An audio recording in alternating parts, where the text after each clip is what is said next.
Assalamualaikum warahmatullahi wabarakatuh. Kembali bertemu dengan saya, Arini Pratiwi, peserta pelatihan dasar CPNS tahun 2022, Kementerian Agama, Satuan Kerja IAIN Kendari, Angkatan 3, Kelompok 4, Balai Diklat Keagamaan Makassar.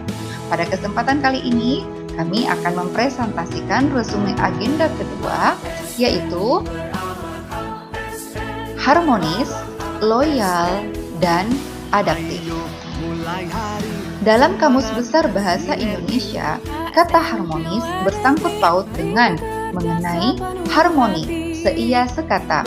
Dalam Kamus Webster, having a pleasing mixture of notes. Sehingga pengertian harmonis kerjasama antara berbagai faktor dengan sedemikian rupa hingga faktor-faktor tersebut dapat menghasilkan suatu kesatuan yang luhur, serasi, selaras, seimbang, adil, dan makmur. Pentingnya suasana harmonis. Yang pertama, membuat tempat kerja yang berenergi. Sebagian besar karyawan atau orang dalam organisasi menghabiskan separuh hidupnya di tempat kerja. Untuk itu, tempat kerja harus dibuat sedemikian rupa agar karyawan tetap senang dan nyaman saat bekerja. Kedua, memberikan keleluasaan untuk belajar dan memberikan kontribusi. Kita harus selalu ingat, dalam sebuah organisasi, kita bukan satu-satunya orang yang menjalankan alur produktivitas. Ketika kita sudah mentok, ada baiknya kita mencari ide dari orang-orang yang berada dalam tim. Dan yang ketiga, berbagi kebahagiaan bersama seluruh anggota organisasi. Tak dapat dielakkan jika pendapatan adalah salah satu motivator terbaik di lingkungan kerja. Demikian juga rasa memiliki. Dengan membagi kebahagiaan dalam organisasi kepada seluruh karyawan dapat meningkatkan rasa kepemilikan dan meningkatkan antusiasme para karyawan. Poin penting, suasana harmoni dalam lingkungan bekerja akan membuat kita secara individu tenang, menciptakan kondisi yang memungkinkan untuk saling berkolaborasi dan bekerja sama, meningkatkan produktivitas bekerja dan kualitas layanan kepada pelanggan.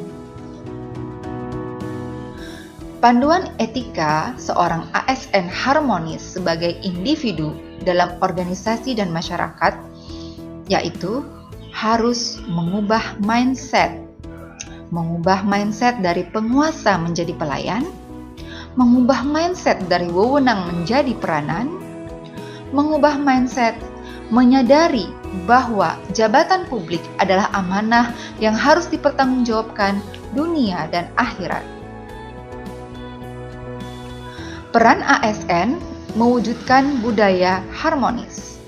Nah, ada beberapa peran sebagai seorang ASN. Yang pertama adalah posisi ASN sebagai aparatur negara.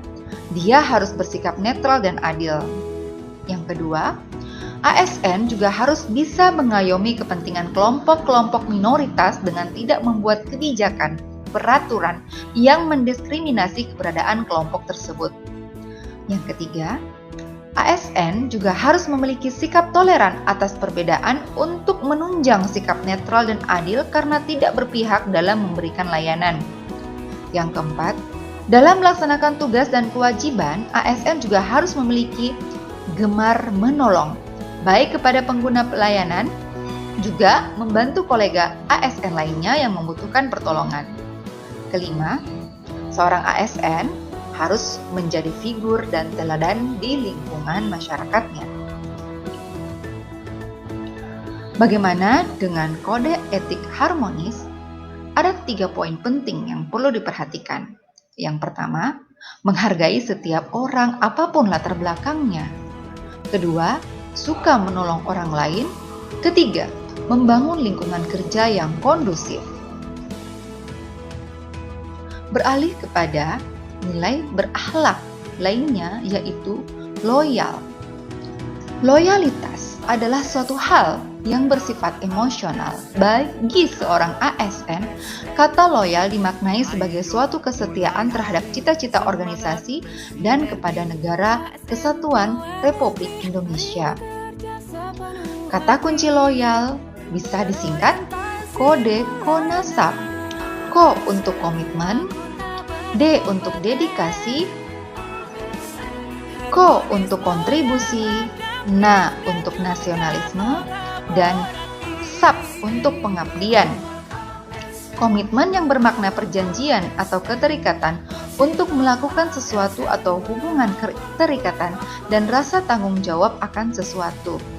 Dedikasi yang bermakna pengorbanan tenaga, pikiran, dan waktu demi keberhasilan suatu usaha yang mempunyai tujuan yang mulia. Kontribusi yang bermakna keterlibatan, keikutsertaan, sumbangsih yang diberikan dalam berbagai bentuk, baik berupa pemikiran, kepemimpinan, kinerja, profesionalisme, finansial, atau tenaga yang diberikan kepada pihak lain untuk mencapai sesuatu yang lebih baik dan efisien.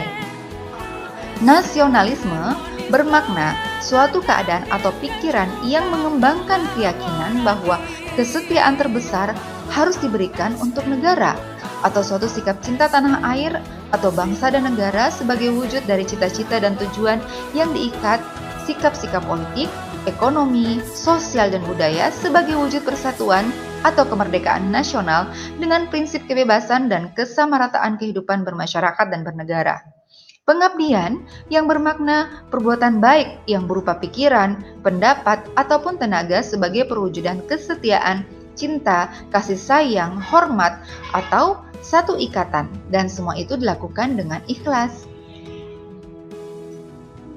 Bagaimana dengan kode etik loyal? Ada 3 poin penting.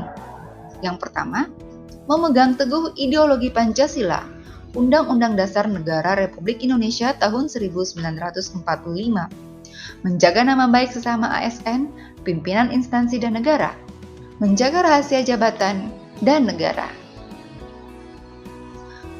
Beralih kepada adaptif. Apa itu adaptif? Adaptif adalah karakteristik alami yang dimiliki makhluk hidup untuk bertahan hidup. Proses yang menempatkan manusia yang berupaya mencapai tujuan-tujuan atau kebutuhan untuk menghadapi lingkungan dan kondisi sosial yang berubah agar tetap bertahan. Penerapan budaya adaptif ada 5 poin. Yang pertama adalah dapat mengantisipasi dan beradaptasi dengan perubahan lingkungan. Kedua, memanfaatkan peluang-peluang yang berubah-ubah. Ketiga, mendorong jiwa kewirausahaan. Keempat, terkait dengan kinerja instansi. Dan yang terakhir, memperhatikan kepentingan-kepentingan yang diperlukan antara instansi mitra, masyarakat, dan sebagainya. Adaptif sebagai nilai dan budaya ASN. Ada 5 poin penting pula yang perlu diperhatikan di sini. Pegawainya harus terus mengasah pengetahuannya hingga ke tingkat mahir. Pegawainya harus terus berkomunikasi hingga memiliki persepsi yang sama atau gelombang yang sama terhadap suatu visi atau cita-cita yang akan dicapai bersama. Pegawainya memiliki mental model yang mencerminkan realitas yang organisasi ingin wujudkan. Pegawainya perlu selalu sinergis dalam melaksanakan kegiatan-kegiatan untuk mewujudkan visinya. Pegawainya harus selalu berpikir sistematik, tidak kacamata kuda atau bermental silo. Nah, bagaimana dengan kode etik adaptif? Pertama, cepat menyesuaikan diri menghadapi perubahan, terus berinovasi dan mengembangkan kreativitas, dan bertindak proaktif. Terima kasih. Sekian resume agenda kedua dari kami. Sampai jumpa pada video berikutnya. Wassalamualaikum warahmatullahi wabarakatuh.